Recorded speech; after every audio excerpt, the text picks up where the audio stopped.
Hello. Today I'm going to take you on a tour of the American Queen Riverboat. American Queen Voyages has 4 paddle wheel riverboats. I have been on the American Queen twice now and once on the American Empress. My last trip on the American Queen was in 2019, and we did the Lower Mississippi, which was a wonderful cruise. This time, we did the Cumberland and Tennessee rivers. There was a little problem with water level, and they made some adjustments to the cruise. Actually, I thought they might cancel it, but it was supposed to be a cruise that started in Nashville and ended in Memphis, but they changed it to starting in Nashville, but ending in Louisville, Kentucky.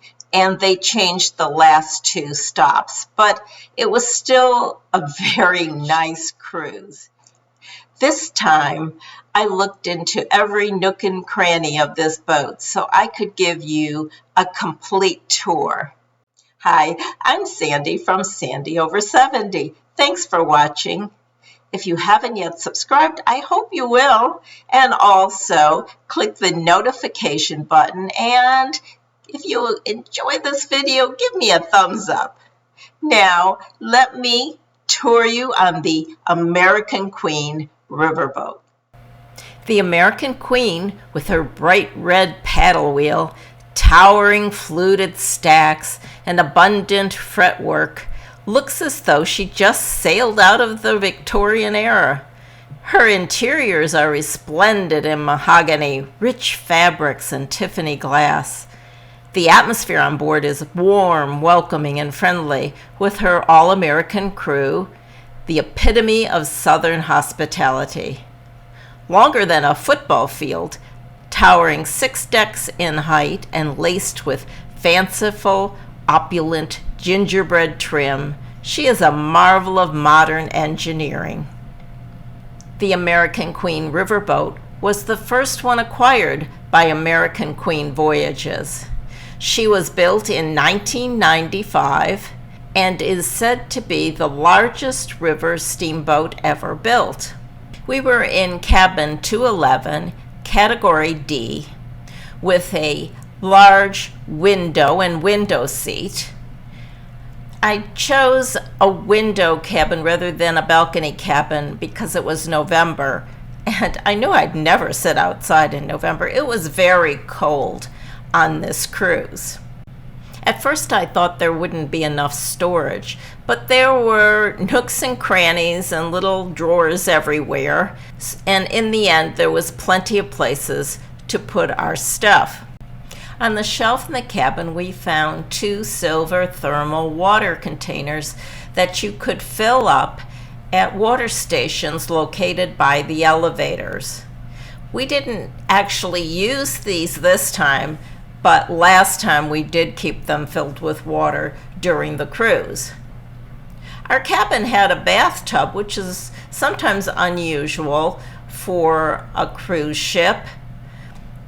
There was also a vanity area right near the door with drawers that really helped keep the bathroom from getting congested when I needed to be in front of a mirror to put my makeup on. In the bathroom, there's 1 shelf over the sink and 2 shelves on the wall, which actually is enough space for all of my stuff. There's 1 little cabinet next to the bed and 1 table against the wall, and this window seat. In the lobby is the purser's office, shore excursions, and a gift shop. It is accessed through a lovely staircase. There is also a player piano in the lobby that I really enjoyed listening to.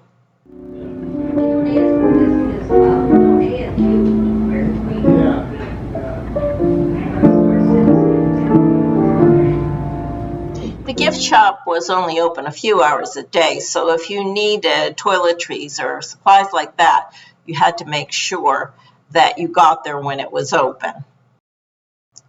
The Mark Twain Gallery is the highlight of this deck.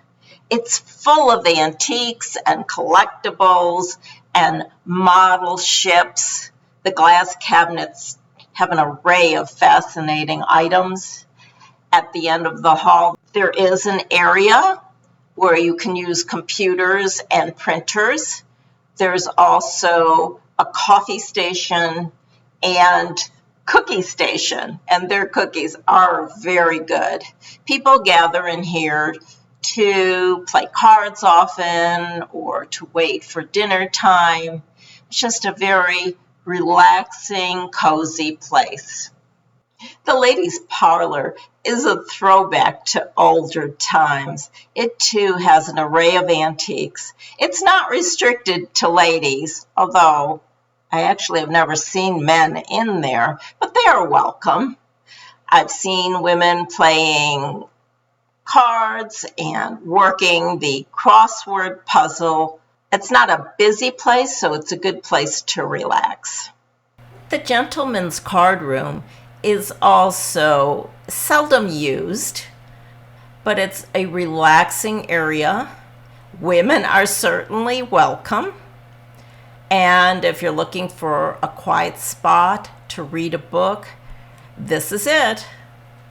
This staircase leads from the second deck down to the main deck where the dining room and grand saloon is located. Unlimited beverages are included on the cruise, including wine at dinner and all mixed drinks.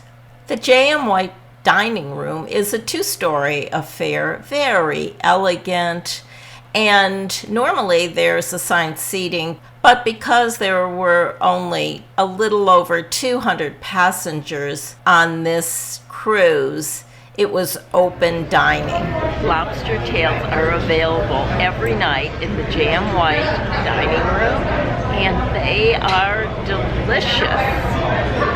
If you want prime rib, it's available on the front porch, and they slice it off the bone for you, and it was delicious also. There is a laundry room on board with 2 washers and 2 dryers. There's no charge, and soap is provided.